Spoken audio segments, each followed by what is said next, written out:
Hey YouTube, it's your girl Chic from Chic Say What. I am back with part two of loyalty to black men or nah. Part one kind of cut off right around the 17-minute mark, just when the conversation was getting good. So I wanted to just pick back up while we still had Miss Jennifer Bibby with us to just finish talking about just her personal experiences with dating and black men and non-black men. We did leave off where she talked about getting a lot of love from the non-black men, and particularly white men.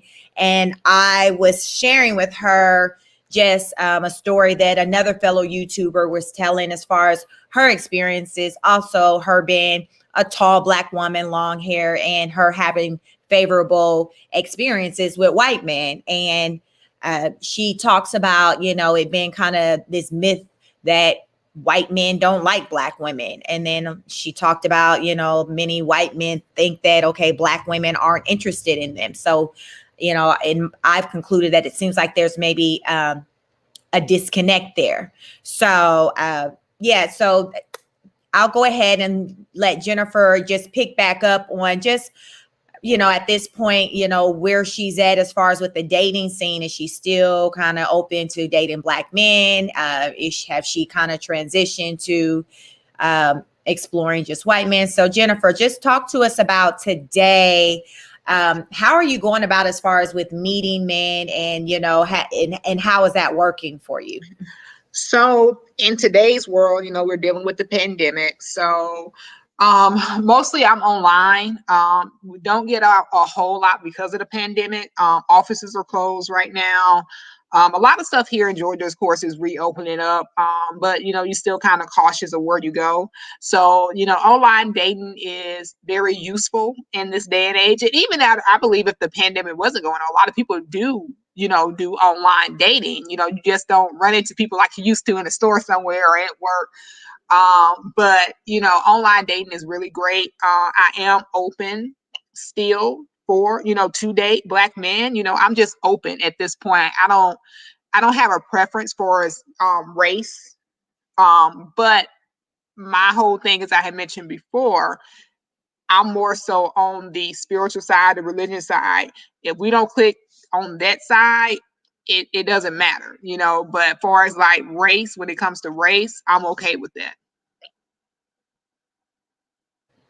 Got it. So I believe early on you said you were age 38. Is that correct? Correct. So what's your thought as far as like children? We always hear with the ladies, you have, your biological clock, and you have your prime years when it's recommended to have children. You said you are 38. Based on science, they talk about basically 35 being kind of like that point where it's considered high risk at that point. I believe they call it geriatric pregnancies from then on after. So share with us your thoughts as far as if you do want to have a family, children, and marriage and things of that nature. I kind of go back and forth with the whole kid thing because I see the work it takes. But I keep it open to one. I know they always say, oh, your age and this and that. I mean, you have women who have kids in their 40s and on. So I'm not really worried about that aspect of it. I think, too, that depends on your finances, too. Some people are able to take other precautions or other roads to get to those kids, whether it's fertilization. Of my yes, I would like to have one on my own if I'm going to have one, but if it comes to adoption, I'm okay with that. I would say at least one. At least one. Marriage is a definite, and I would, my thing is I would like to be married before having a kid. So yeah, marriage is definitely in the picture. Far as kids with an S, that's still a toss up. But like I said, probably one. I can definitely see myself with one. Based on what I do, my workload and stuff. So I am open to at least one with start a family with at least one. Okay. So I want to dive into, I found this article and I'm going to try to share my screen so you Okay. can see it too and the viewers can see it. So let me see. Let me know if you can see it. Can you see Yes. it? Uh-huh. Okay. So I found it, to be quite interesting. Mhm. And, as we talk about, you mentioned you travel a lot as far as with your line of work. And this article, which is on the website, let me see the name of the website. It's blackdemographics.com. And it drilled down like into the numbers as far as with where are the black men. It actually, I found it quite interesting where it kind of drilled down to the black men with jobs. So I thought Yeah, that that's interesting. was, so are you able to see this where it says the Yes. large metropolitan areas? Yep. Okay, so we can look at that together. And it's showing black men to, so basically black men for every black woman. The top Mhm. 5 cities we have San Diego, California, Seattle, Washington, Denver, Colorado, Phoenix, Arizona, Minneapolis, Minnesota. So have you ever considered relocating or moving, This is interesting because you would think being in Georgia, that would be in the top 5 list. Well, yeah, I was surprised I didn't see Atlanta on here when I was just kind of reviewing it. So just, let me know your thoughts as far as like these cities and if you would be open to relocating for love, because I know, early on when I was dating my husband, he would say when he would talk to single women, he would say, okay, you guys need to leave Atlanta because, you're not probably going to find what you're looking for here, because him as a man and talking to other men who were single, he's saying they were about the games. So with him having conversations with these women, he would let them know, listen, I would recommend you be open to moving because my husband and I both are from other states. Mhm. We come from California.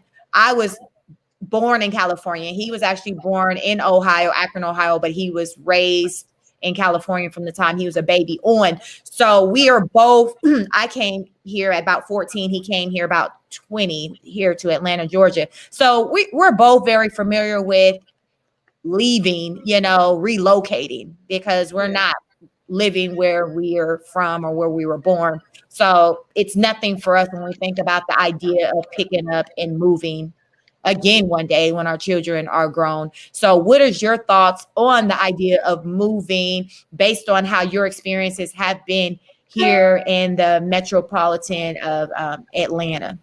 I would say relocating solely on finding love. No. If I end up relocating due to a job, that's different. If I meet someone while I'm out working in another state and we hit it off, and that hit off has to be good, then yes, we could talk about a relocation at that point. If my job allows, or I find something similar to what I'm doing, but just relocating to be with someone, no.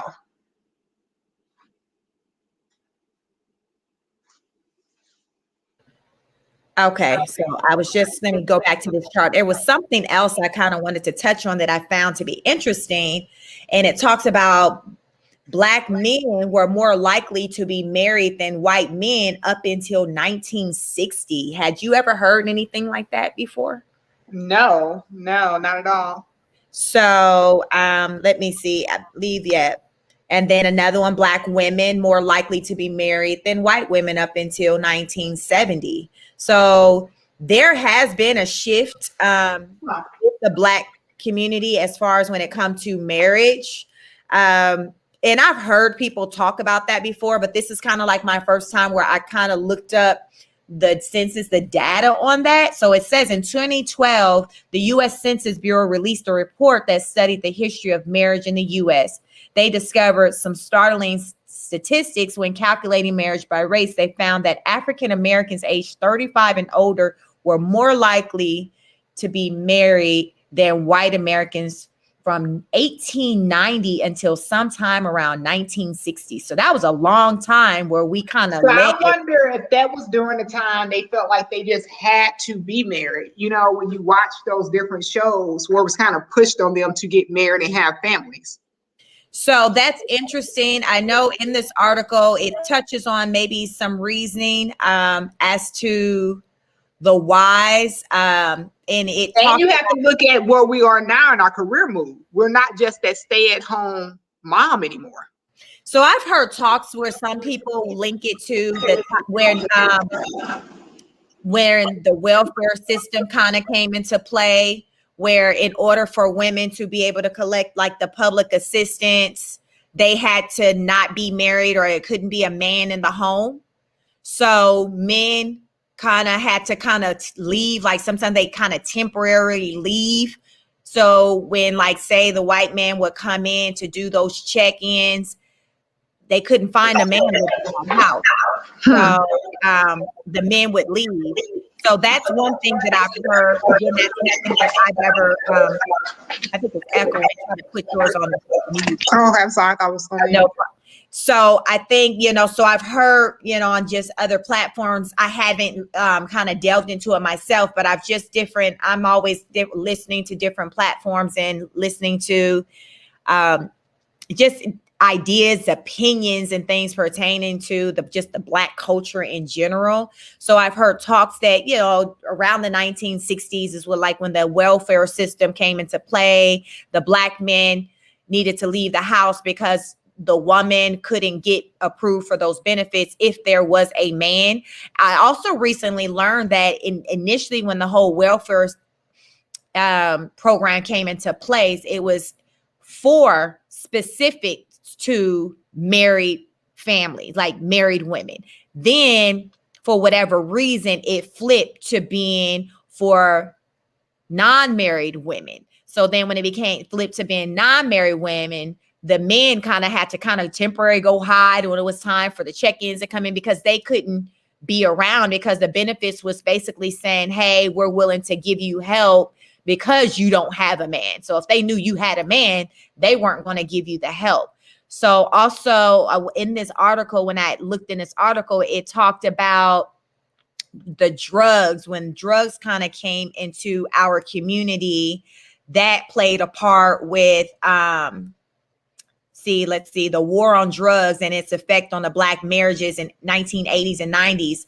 So it talks about when the drugs kind of entered the community, and then when our men started going to prisons, that lowered the rates of marriage. So just those type of things that impacted our community in a negative way kind of also just it was almost like a domino effect where it just affected the family just in its entirety. And we no longer kind of seen that nuclear family dynamic as we once did. You mentioned a point of just women and independence. I personally feel that is a big reason. And I would say that probably once, men stopped having such a great presence in the home, it forced women to have to take on more jobs, go ahead and think more about going to college because we do have education on a higher level, more so than the Black men as far as like with our degrees. So I think that there's many reasons as to why we don't see the marriages in high numbers within our community. I was also, I'm gonna scroll up looking at a stat as far as the percentage of just in general Black people who are married. So here, just Black people, period, that are married is 30% are married, 50% have never been married, 33% of Black men married, 52% never married, 27% of Black women married, 48% never been married, compared to the entire US of A, 48% married, 34% non-married. And then it goes down to say it's also believed that a large percentage of Black men marry white women. This is also cited as one of the causes of low marriage rates among Black women. This, however, is only partially true. While Black men marry white women at twice the rate that Black women marry white men, in 2017, only 15% of Black men were married to non-Black women, which is up from 11% in 2010. About 3/5 of those non-Black women were white.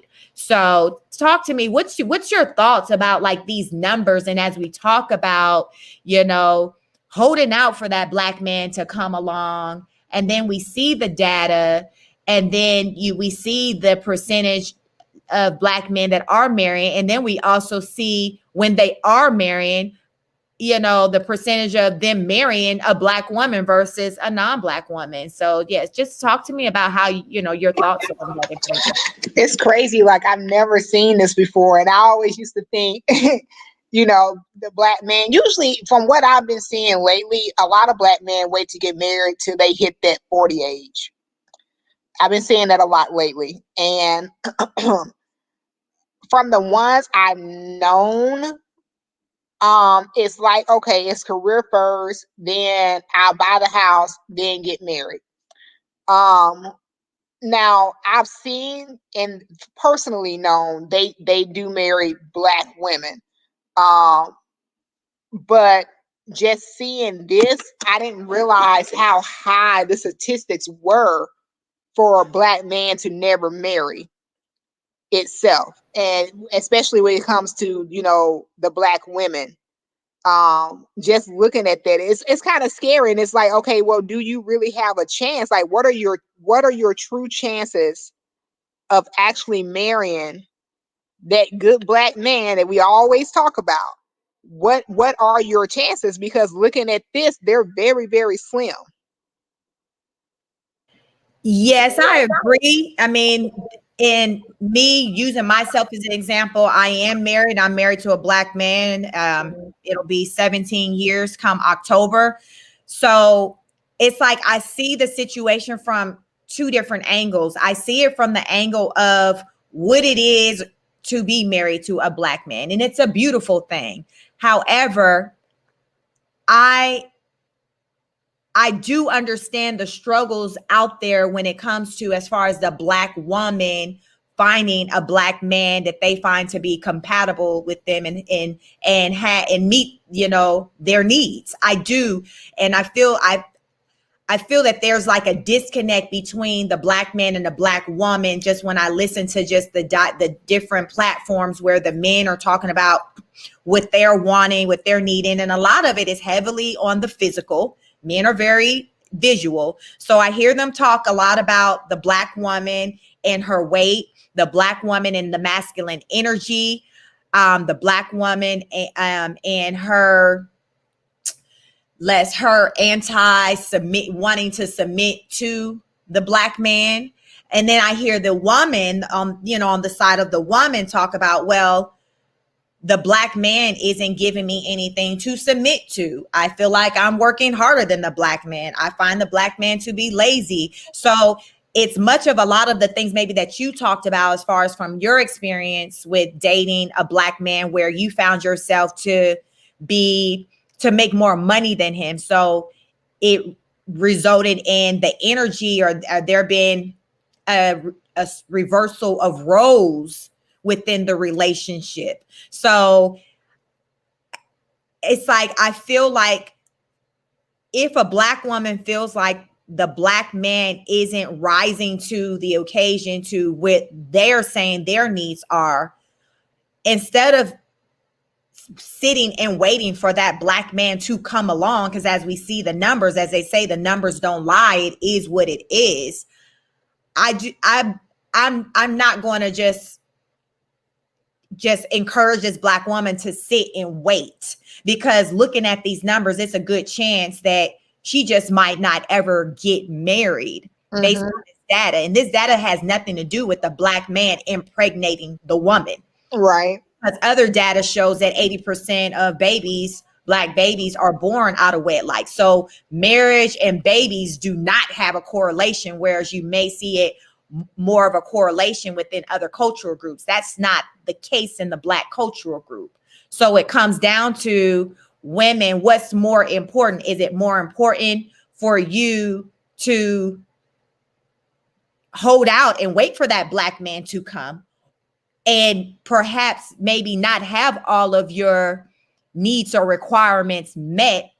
Or is it more important for you to have your needs and requirements met outside of it being a black man? For example, if Brad has the income, the stability, is marriage minded, wants to build together, have all those things on your list, will that be okay? Like, that's a question, a real question that I believe that a lot of women have to ask themselves.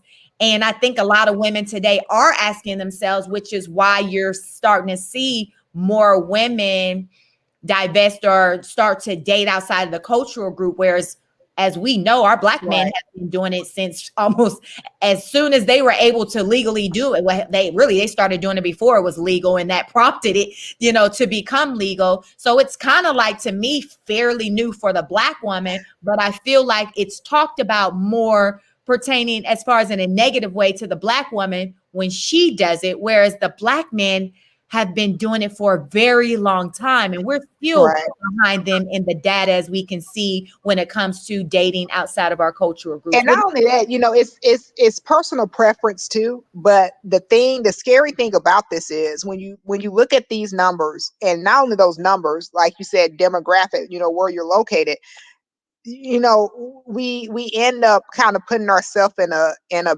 no-win situation, because not only you may not get all that you want, and when you do finally find that, let's say you finally get that black man that you want, but what are you losing because you waited so late? Are you still able to have kids at that point?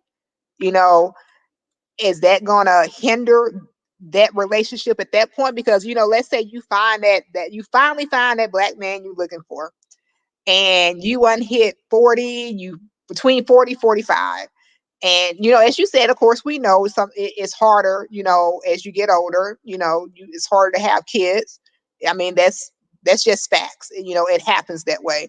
But are we putting ourselves in a situation to where we're waiting, and we finally we think we got that one black man that we have been holding out for, and now it's an issue to where, okay, we'll put ourselves in a situation to where we can't have it all at this point, because now we can't have kids now because we waited so long for this one black man to come around, when you could have been, like you said, with Brad, who had it all there, but you wanted to stick with your race. You couldn't budge from it. Right. I think it's just a conversation that a lot of people are having today, like that, which what prompted me to jump on today. And I was just going to talk about it. And I thought, okay, well, let me check with Jennifer, because I know not that long ago, we kind of talked about, this kind of topic, not as in depth as today, but it's a real thing, and it's actually showing up to be a real issue, because there's a lot of black women who are still single. And today I saw on YouTube, the rapper Bibby, someone was doing like a response video to a video he did, where he was basically doing a video in response to the men who recently divorce settlements have kind of made the news due to them having to pay out large dollar amounts to their estranged wives or ex-wives. So he was doing what I call a PSA announcement, saying, hey, men, don't marry, because basically you're going to get the short end of the stick, because Dr. Dre's estranged wife is going to get $300,000 a month for alimony, and Bezos, the owner of Amazon, his ex-wife is, I guess she was awarded $79,000, or somehow $79,000 is on the table for her to get a month. And she's saying, that's not enough money. I can't do nothing with that. I need more. At the time I signed those papers agreeing to that amount, I had some mental health things going on. So I don't want to be held to that. We need to revisit this. So Bun B's message was like, fellas, This is a setup. We need to not get married. My thought is Black men ain't getting married like that anyway. Looking at this data, they ain't even getting married. So what he telling the other 10 people who, you know, who are get married? Like, really, bro, like when you look at the numbers, y'all ain't getting married anyway. So this is just another reason or excuse to not get married to me. Now, granted, if that's how you feel, that's how you feel, but don't let that be the reason, because the marriage numbers are low anyway. You know, the numbers don't lie. They're low anyway. So it's like, and as we're seeing in the media with these men having to pay out all this money, let's be real, most Black men, your average Black man ain't making money like that. So the chances of him being in the seat of a Dr. Dre or Bezos talking about Brenda then took all my coins, is probably going to be very far few and in between. That's true. I think it's just, to me, I look at it as almost like an excuse to not marry. The Black man just don't want to marry. And I actually put a lot of fault on it too, on the Black woman, because of the Black woman collectively not requiring it. So therefore the Black man isn't rising to the occasion. And that's so what do you mean by not requiring it? Because, like, I guess growing up in a 2-family household, you know, as a Black woman, of course, when we look, and if you come from a good household, of course, you know, you look at your parents' marriage, you look at your aunts and uncles, your grandparents, and see how long they've been together.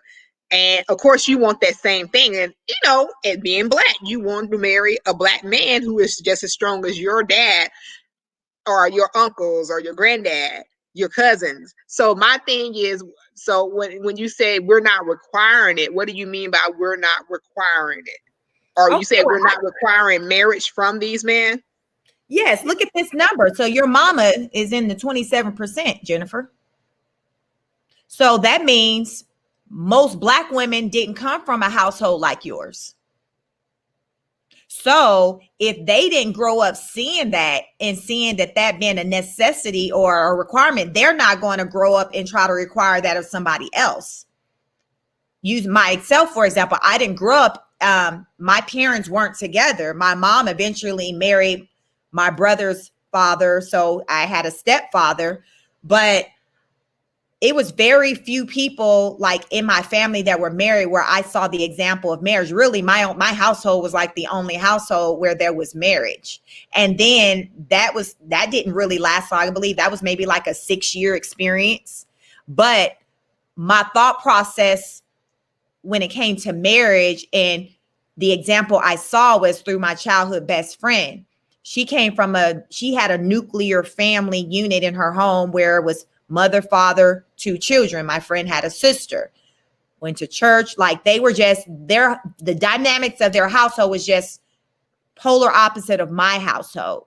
So when I saw her household, to me, I didn't see struggle, versus in my household, it was struggle. Eventually my stepfather, you know, he was gone. So it was like mom and 4 kids.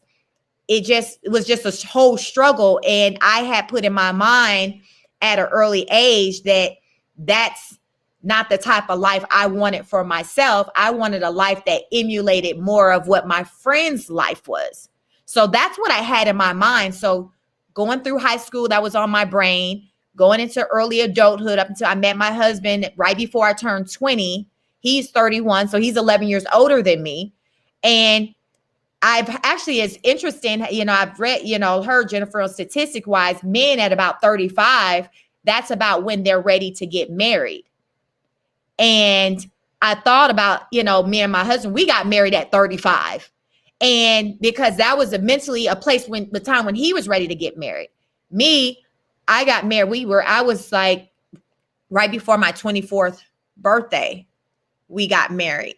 So I was already marriage minded where I knew this is what I wanted. He came from the 2-parent household like yourself. So that's all he's seen. Uncles, like whole generations of everyone just been married to the same person forever. He knew no other way. Whereas me, I knew what the single parent household looked like, the struggle looked like, but I beat statistics because based on statistics, my life would have ended up like the household I came from.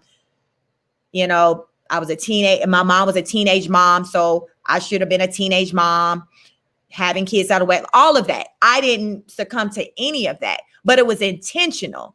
But based on stats, Jennifer, people are more apt to fall in line with the examples that they were shown. And it's very few people who in the Black community who were shown the example that you were shown and who were shown the example that my husband was shown.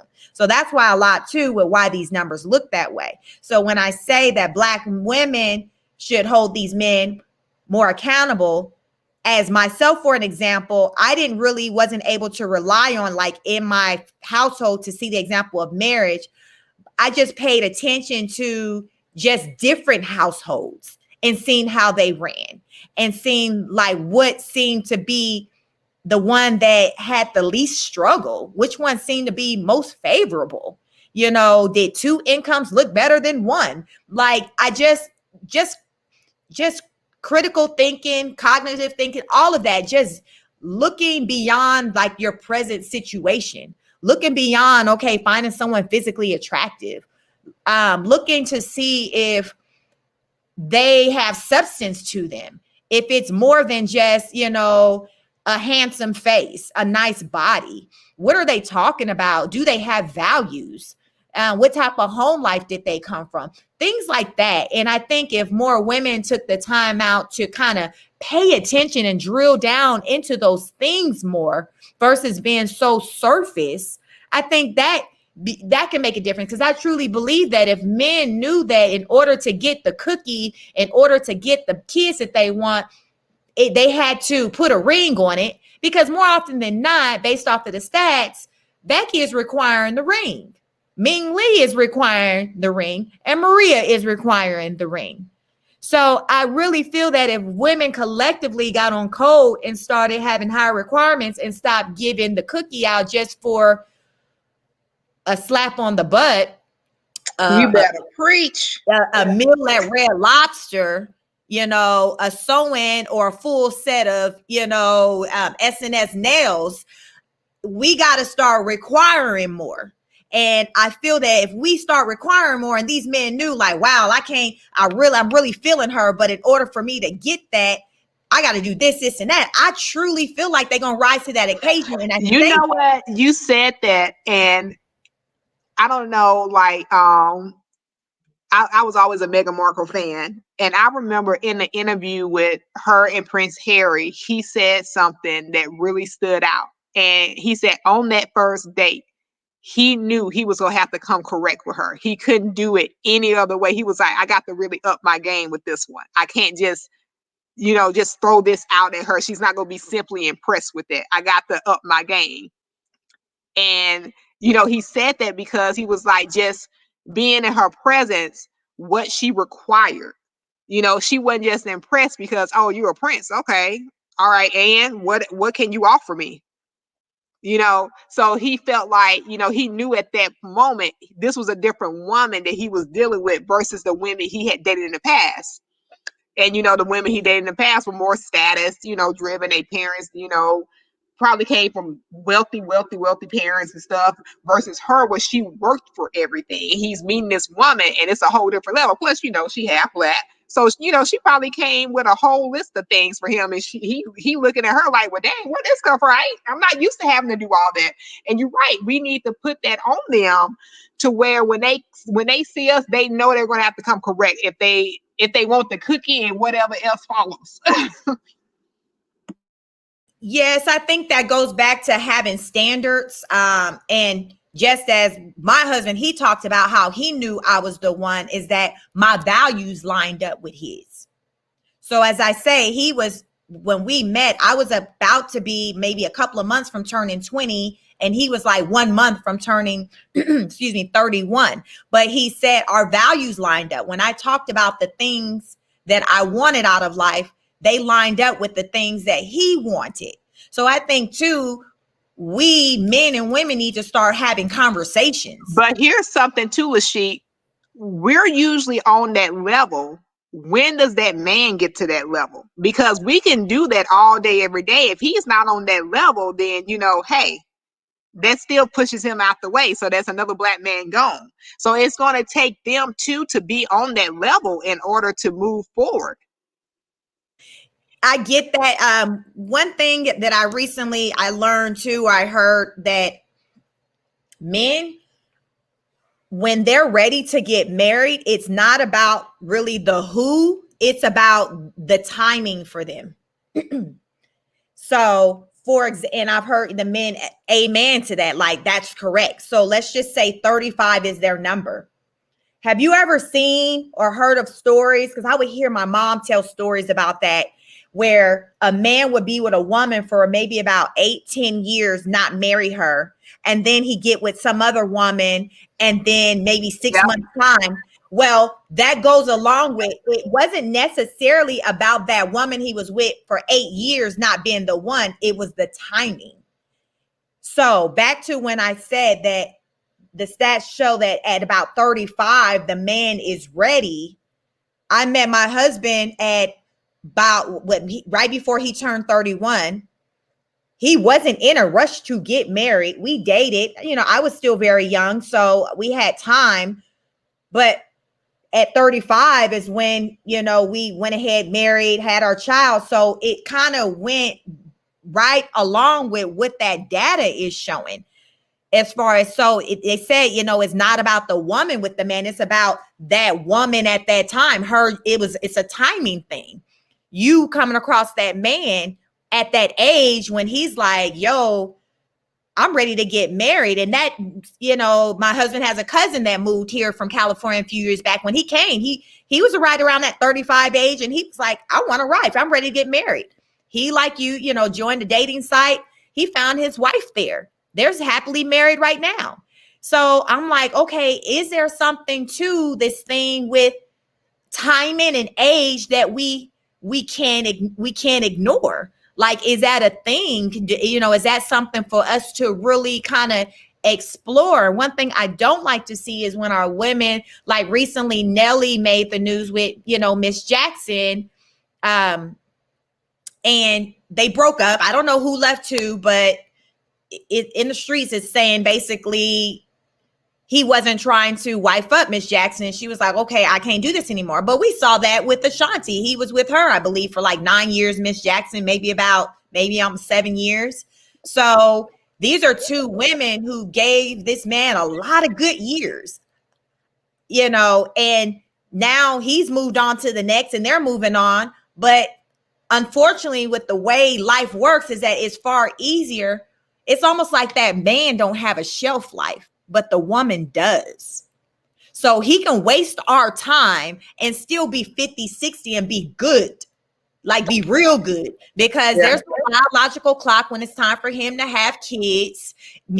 Older man can still pull the younger woman. The man still do the proposal. Is all these pros for him. Whereas with the cons, with the women, our looks start to fade. So unlike with men, you ever hear when a man get older, girl, he start looking more distinguished. His gray hair looking. You don't really hear that really when you see when it's talks of that woman as she getting older, where they're saying, oh, like, she looking better. It's more of like you more so hear the compliments pertaining to maybe her wisdom. Now, let me ask you this though: when do we stop pointing the finger at the man saying, okay, yeah, he wasted our time, and we start taking responsibility because we stayed there that long, knowing, because there's signs there, if he's gonna, want to marry you or not. There's always signs there. So when do we step back and say, okay, yeah, he did this, or he was with this person for this long, and he was with this person for this long, he didn't wife her up? Why?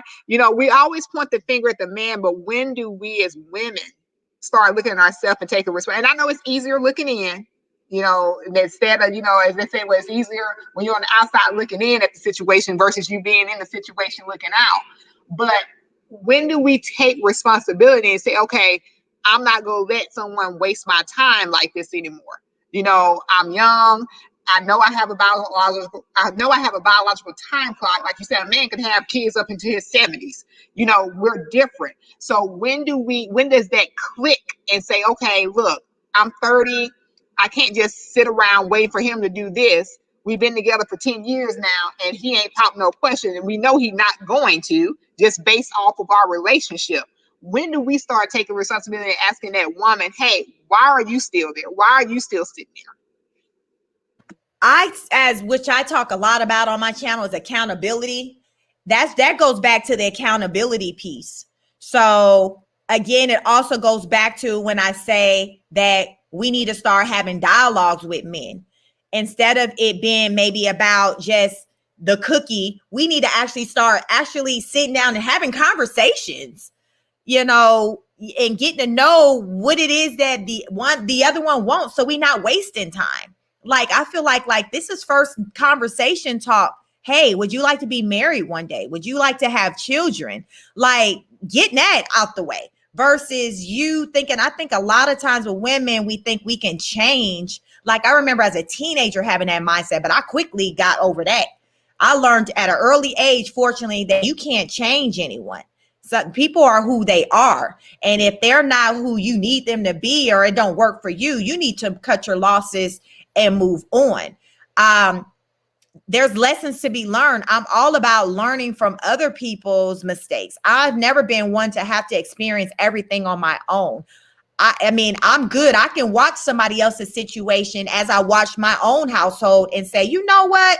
Yeah, my mom, she was doing the best she could with holding it down. But if life's about choices, I'm going to choose to do something different. And that's what it comes down to. Like, it ain't no more to anything that I've done other than me just saying, yeah, I'm just going to go a different route than I've seen anyone else in my family go. So it's accountability. And I think I noticed that men a lot talk about not finding women to be accountable. Women talk about not finding men to be accountable. But I will say, Jennifer, as a woman, I do feel that women get more of a pass in that area with not being accountable. And I don't agree with that.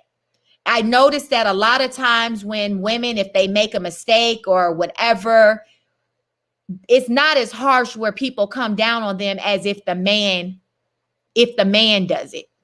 Like, for example, I like to watch the show Paternity Court. If the man, we don't even know if the man is the father or not, but you already see the energy that the judge is a lot of times giving that man. To me, it's like as though we already know he the pappy, the energy. But then when it come back that he's not the father, and when the baby mama insisted that she was 110% sure he was, and it come back he's not, you don't really see, more often than not, you don't really see that same energy match towards that woman. It's like there's a pass given. You are so right. Mm-hmm. I read the comments and I see people notice that and they don't like that. And a lot of times it's women in those comments who are like, that's not fair, because we will sit and watch that. So I think that's a problem too with our women in our community, to where we get these passes on our behaviors. But though when it comes to the man, we ain't trying to cut them no slack.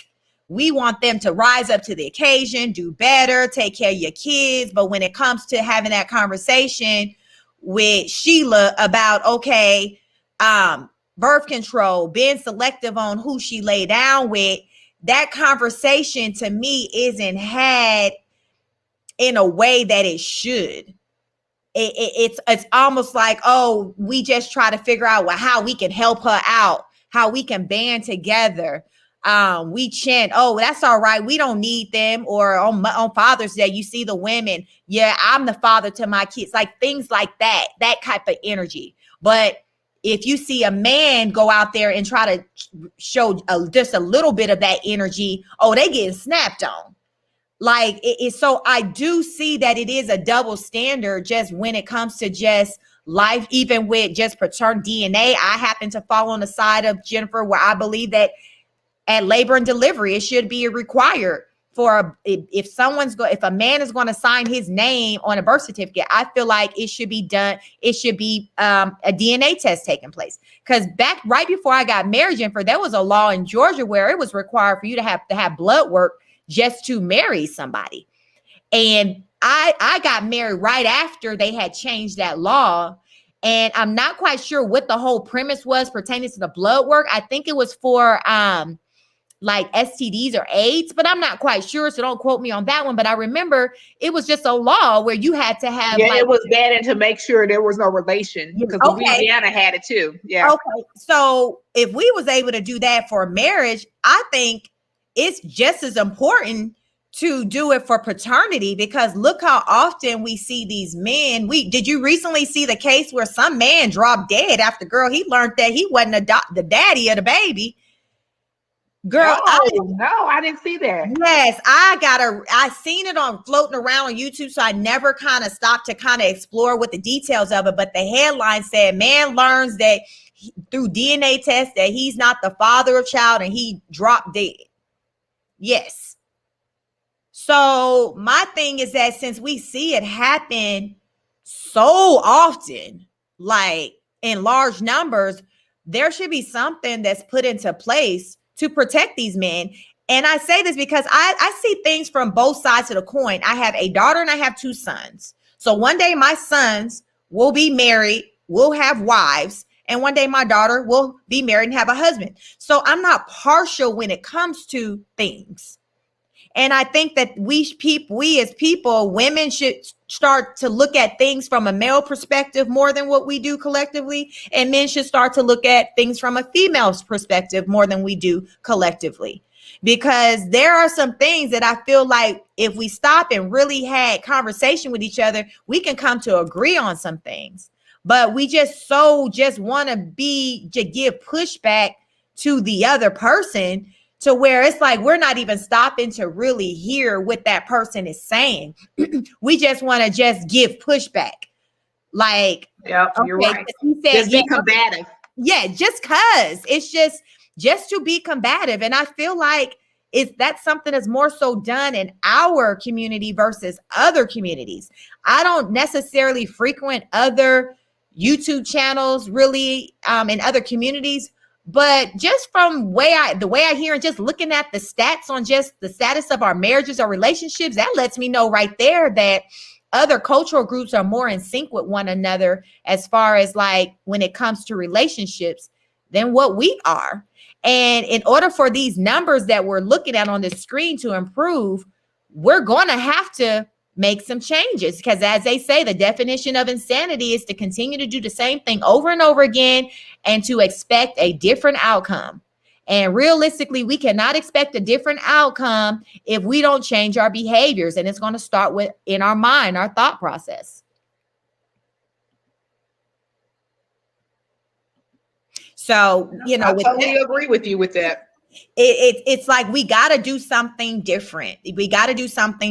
So what I am happy to hear about you as a single Black woman is that you're keeping your options open. As I say, love who love you, regardless of what ethnic group that person is, which shade of brown that person is, which shade period that person is, because I'm not for whether it's man or woman just holding out for just one particular person or cultural group, and then we're just letting life pass us by. That just doesn't make sense to me on any day. And I'll go on any platform and say that. I think that we as women, because I'm speaking here as a representation for women, we should always want to present the best version of ourselves, whatever that may be. Whatever that is, we should always want to present the best version. And I believe that when we present the best version, that energy, we're more likely to have a better quality of people in general just gravitate to us. Positive energy. I believe, that negative energy is going to gravitate to it. But I believe that positive energy is going to gravitate to positive energy.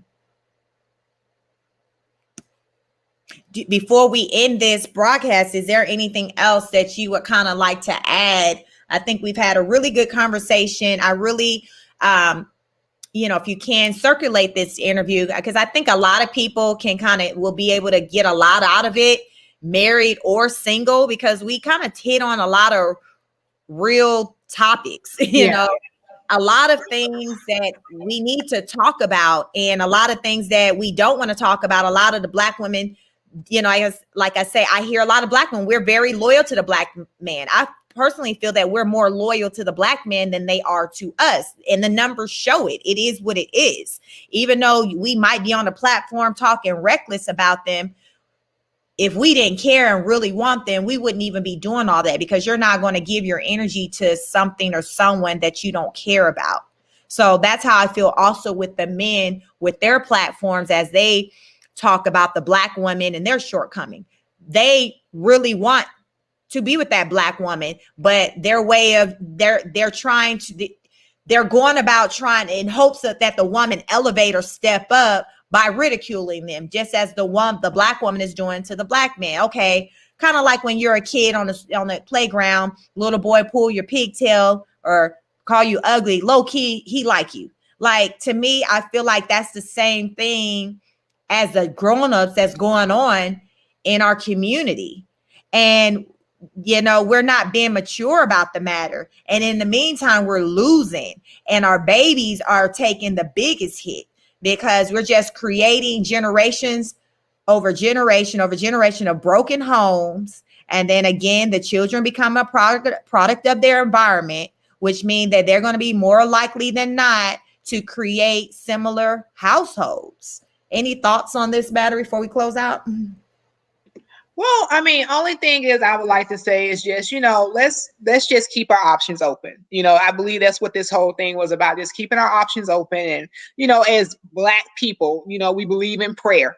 So, we praying for this great guy. So, I know he say be specific in what we want and all that, but praying for Kevin, and he done sent you Dylan right there in your face, and you just, walking all over because he's not that black man. So let's just keep our options open. It's nothing wrong with, going outside the lines, so to say. Just be open, because it can come in all different forms, so as long as you're open, and I think we can improve on these numbers, but just be open. Love is out there. Don't give up on it. Just be open-minded to broaden out a little bit more.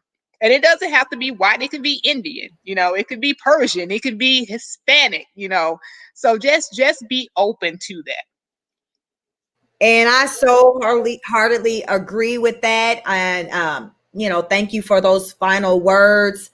Anyone who does check out this broadcast, if you could please like, share, subscribe. I really would like to get these conversations out to people in the community so other people can hear it. Definitely would love to have Jennifer back on again one day in the future, as well as interview with and speak with other people. So if you are interested in wanting to come on to my platform and have a conversation about a particular matter, please drop that, let me know in the comments what you'd like to talk about. And, we can try to, coordinate with trying to arrange for us to, have a conversation and just get it popping in our community, because we clearly need it. Like, we clearly need it. So again, please like, share, subscribe. Thank you, Jennifer, for joining. It was a pleasure speaking with you, and thank you for being transparent about your personal experiences, because I know not everyone's comfortable with doing that. So I really do appreciate you coming on today. Thank you. Okay, so until the next broadcast, thank you. Peace.